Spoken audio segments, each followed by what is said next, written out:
कि metallic character क्या है एंड रिएक्टिविटी क्या है, तो ज़रा बात करते हैं। अच्छा, सबसे पहले ना बेटा हमारे पास ना एक एटम है, उसको ज़रा देखें, लिथियम।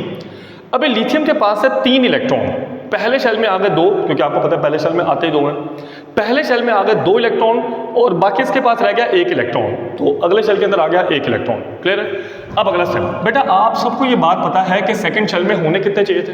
भाई सेकंड शेल में होने चाहिए थे 8, और इस भाई साहब के पास कितने हैं? 1। अभी स्टेबल है या अनस्टेबल? अनस्टेबल है, क्योंकि 1 इलेक्ट्रॉन है, 8 होने चाहिए थे। इसके पास 7 इलेक्ट्रॉन की कमी है, और 7 इलेक्ट्रॉन कभी नहीं मिलते होते। 7 इलेक्ट्रॉन हासिल करना केमिस्ट्री में नामुमकिन है, इम्पॉसिबल है। अब चूंकि 7 इलेक्ट्रॉन तो मिल नहीं सकते भाई साहब, तो ये क्या करेगा, ये अपने अंदर से 1 इलेक्ट्रॉन बाहर फेंक देगा। अब जैसे ही मेरा बेटा ये अपने अंदर से 1 इलेक्ट्रॉन बाहर फेंक देगा, तो अब इसका मतलब ये शेल ही खत्म हो गया, शेल में रह कुछ नहीं गया। अब इसके पहले शेल में रह गए 2, और पहले शेल में होने भी कितने चाहिए थे? 2। एकदम बढ़िया स्टेबल हो जाएगा। इसका मतलब यह है कि जब लिथियम अपने अंदर से 1 इलेक्ट्रॉन बाहर निकाल देता है तो एकदम अच्छे से स्टेबल हो जाता है। मगर आपको यह बात तो पता ही होगी ना कि एटम्स न्यूट्रल होते हैं। हर एटम में जितने प्लस वाले प्रोटॉन्स होते हैं उतने ही माइनस वाले इलेक्ट्रॉन्स होते हैं। अगर मैं लिथियम की बात करता हूं तो इसके पास 3 प्रोटॉन थे, 3 इलेक्ट्रॉन थे। मगर जब इस भाई साहब ने अपना इलेक्ट्रॉन बाहर फेंक दिया एकदम बढ़िया स्टेबल होने के लिए, तो इसके पहले शेल में रह गए 2, मगर प्रोटॉन तो उतने के उतने ही रहे ना। प्रोटॉन अभी भी कितने हैं? 3, मगर इलेक्ट्रॉन कितने हैं? 2। इसका मतलब ये इसके पास एक प्रोटॉन यानी प्लस वाला ज्यादा हो गया, तो अब मेरा बेटा इस पर चार्ज आ जाएगा +1। इसका मतलब हमने क्या समझा? हमने ये बात समझी है कि जब भाई कोई एटम अपने अंदर से इलेक्ट्रॉन बाहर फेंकेगा तो उस पर चार्ज आ जाएगा पॉजिटिव। और केमिस्ट्री में आपको पता है कि जिस चीज पर प्लस या माइनस चार्ज लगा हो तो वह एटम नहीं होता है, वो बन जाता है आइन।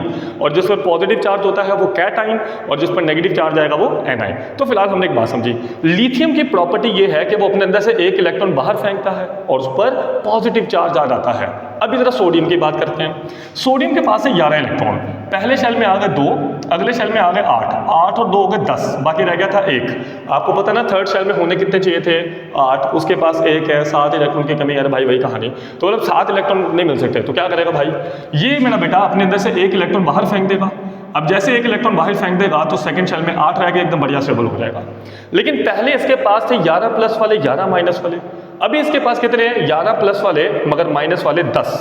तो प्लस वाला प्रोटॉन एक ज्यादा हो गया ना, तो अब मेरा बेटा इस पर चार्ज आ जाएगा +1। तो ये जो एटम्स कर रहे हैं ये क्या कर रहे हैं? ये अपने अंदर से इलेक्ट्रॉन्स को बाहर फेंक रहे हैं और सब पर प्लस प्लस प्लस चार्ज आ रहा है। इसी प्रॉपर्टी का नाम होता है metallic character. So what is metallic character? Metallic character का मतलब होता है एटम्स का अपने अंदर से इलेक्ट्रॉन बाहर फेंक देना और उन पर पॉजिटिव चार्ज आ जाना। अब इसके उलट चलो, अगर कोई एटम इलेक्ट्रॉन को बाहर नहीं, इलेक्ट्रॉन को पकड़ रहा है, इलेक्ट्रॉन को एक्सेप्ट कर रहा है। अब अगर कोई एटम इलेक्ट्रॉन को एक्सेप्ट कर रहा है, उस पर नेगेटिव चार्ज आ रहा है, तो फिर वो नॉन मेटल हो जाएगा। क्लियर है? तो मेटालिक कैरेक्टर क्या है? Tendency of an atom. ये किसी एटम का रुझान है, एटम की विश है टू लूज इलेक्ट्रॉन, जिसमें वो इलेक्ट्रॉन को बाहर फेंकता है टू फॉर्म पॉजिटिव आयन, और उस पर चार्ज आ जाता है पॉजिटिव। क्लियर है? अगला स्टेप, बेटा अगर आप गौर से देखो तो ग्रुप में नीचे जाने से एटम का साइज बढ़ रहा है। भाई ग्रुप का मतलब क्या होता था? Vertical column, top to bottom, ऊपर से नीचे भागना। ऊपर से नीचे भागोगे तो ग्रुप, और अगर लेफ्ट टू राइट भागोगे तो पीरियड। अभी अगर आप गौर से देखो तो ग्रुप में नीचे जाने से एटम का साइज बड़ा हो रहा है। जैसे लिथियम छोटे साइज का एटम है, सोडियम उससे बड़ा हो गया, पोटेशियम उससे बड़ा एटम, रुबिडियम उससे बड़ा एटम, सीजियम उससे बड़ा एटम। अब याद रखिएगा जितना एटम बड़ा होता जाएगा उसका जो इलेक्ट्रॉन है और न्यूक्लियस वो उतना एक दूसरे से दूर दूर जाते हैं। अब जैसे इलेक्ट्रॉन और न्यूक्लियस एक दूसरे से दूर दूर जाएंगे तो जाहिर बात है अट्रैक्शन कम हो जाएगी, शील्डिंग इफेक्ट की वजह से। शील्डिंग इफेक्ट क्या होता है? छोड़ो उसको। फिलहाल जरा ये बात समझ लो कि जैसे जैसे हम नीचे रहेंगे तो एटम बड़ा होने का मतलब यह है कि जारी बात है न्यूक्लियस और इलेक्ट्रॉन के दरम्यान में अट्रैक्शन कम। अगर अट्रैक्शन कम हो गई, न्यूक्लियस अब सही से पकड़ ही नहीं रहा, सही से होल्ड नहीं कर रहा आखिरी इलेक्ट्रॉन को, तो आखिरी इलेक्ट्रॉन को निकालना आसान हो गया या मुश्किल? आसान हो गया, तो मेटालिक कैरेक्टर ज़्यादा हो जाएगा। क्लियर? अगला स्टेप, पीरियड की अगर हम बात करते हैं तो पीरियड में जैसे जैसे हम आगे भागते हैं तो एटम छोटा हो जाता है। आपको नजर भी आ रहा है, जैसे जैसे हम लेफ्ट टू राइट जा रहे हैं तो एटम कैसे धड़ाधड़ छोटे हो रहे हैं, छोटे हो रहे हैं, छोटे हो रहे हैं। अब जैसे ही एटम छोटा हो गया तो उसका इलेक्ट्रॉन न्यूक्लियस के काफी पास आ गया। अब इलेक्ट्रॉन न्यूक्लियस के काफी पास आ गया तो इलेक्ट्रॉन को निकालना क्या हो गया? मुश्किल। और जब इलेक्ट्रॉन बाहर ही नहीं आ रहा तो मतलब मेटालिक करैक्टर फिर है ही कि भाई, है कुछ भी नहीं है फिर तो भाई समझ आई कि नहीं। तो मेटालिक करैक्टर का क्या मतलब है, इलेक्ट्रॉन को बाहर निकालना। तो ग्रुप के अंदर एटम बड़े हो जाते हैं, इलेक्ट्रॉन को आसानी से बाहर निकालते हैं, तो मेटालिक करैक्टर ज़्यादा हो जाता है। पीरियड के अंदर आगे भागने से एटम छोटा हो जाता है, तो इलेक्ट्रॉन को उतना अच्छे से बाहर नहीं निकाल पाता, तो डेफिनेटली मेटालिक करैक्टर कम हो जाता है। अच्छा, उसके बाद metallic character is directly proportional to reactivity. Reactivity मतलब रिएक्शन करना। रिएक्शन क्या होता है भाई, रिएक्शन होता है अभी आप ऐसे समझ लो कि अगर एक एटम इलेक्ट्रॉन को बाहर निकाल रहा है, मतलब ज़्यादा रिएक्शन कर रहा, और अगर कोई एटम इलेक्ट्रॉन को बाहर ही नहीं निकाल रहा तो रिएक्शन भी नहीं कर रहा, सिंपल सी बात। तो जितना ज़्यादा मेटालिक करैक्टर उतनी ज़्यादा रिएक्टिविटी, और जितना मेटालिक करैक्टर कम उतनी कम रिएक्टिविटी। क्लियर है। अच्छा, ये एक छोटा सा टॉपिक और डेंसिटी, गाढ़ापन, कसाफत, इसके बारे में ज़रा बात कर लेते हैं कि डेंसिटी क्या है। डेंसिटी का मतलब होता है how much matter is packed into a certain space. किसी एक जगह पर कितने ज़्यादा एटम घुसे पड़े हैं। मान लीजिए कि मेरे पास दो डब्बे हैं, एक ये वाला डब्बा और एक ये वाला डब्बा। अब अगर आप गौर से देखो तो दोनों डब्बों का साइज सेम है। साइज कम ज़्यादा मत करो वरना टॉपिक समझ नहीं आएगा। दो डब्बे लिए, दोनों डब्बों का साइज सेम है। अगला स्टेप, अगर मैं एक डब्बे की बात करता हूँ तो एक डब्बे में 5 एटम्स हैं। अच्छा, दूसरे डब्बे के अंदर उसी साइज के 5 नहीं बल्कि 50 एटम्स हैं, मतलब एटम्स बहुत सारे हैं। अब सवाल यह है कि बेटा जिसके अंदर एटम मैटर ज़्यादा होगा, अगर इसके अंदर एटम ज़्यादा घुसे पड़े हैं तो इसकी डेंसिटी यानी इसका गाढ़ापन भी क्या होगा, ज़्यादा। क्लियर है। जैसे अगर मैं आपसे पूछूं एक गिलास पानी और एक गिलास शहद, ज़्यादा गाढ़ा कौन होता है, तो शहद ज़्यादा गाढ़ा है, उसकी डेंसिटी ज़्यादा है।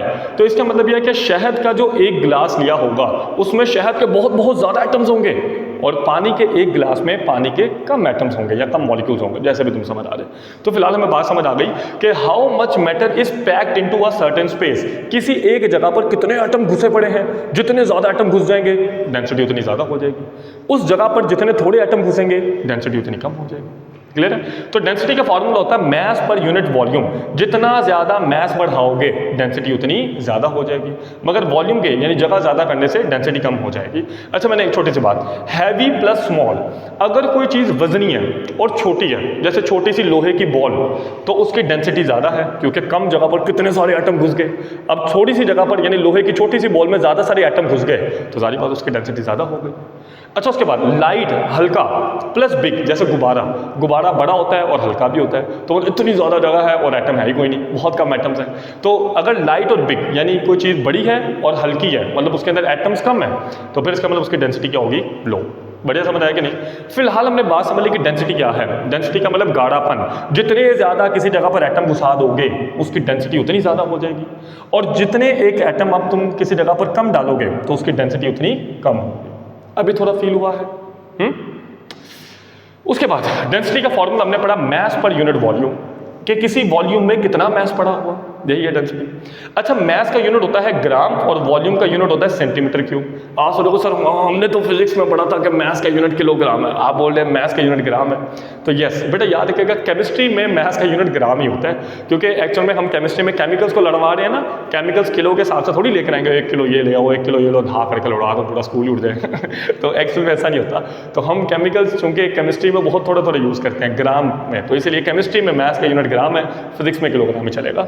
अच्छा, मैस का यूनिट ग्राम और वॉल्यूम का यूनिट सेंटीमीटर क्यूब, तो ये बन गया ग्राम पर सेंटीमीटर क्यूब। अच्छा, जरा आगे बात करते हैं ग्रुप। अभी आपने मेरे साथ देखा था कि जैसे जैसे हम ग्रुप में नीचे जाते हैं, जैसे ये ग्रुप है ना, तो ये एटम छोटा है, ये एटम बड़ा, तो ग्रुप में नीचे जाने से एटम बड़ा हो गया। एटम के बड़े होने से उसका मैस, उसका वजन भी ज़्यादा हो गया, और जितना ज़्यादा एटम का वजन उसकी डेंसिटी भी उतनी ज़्यादा।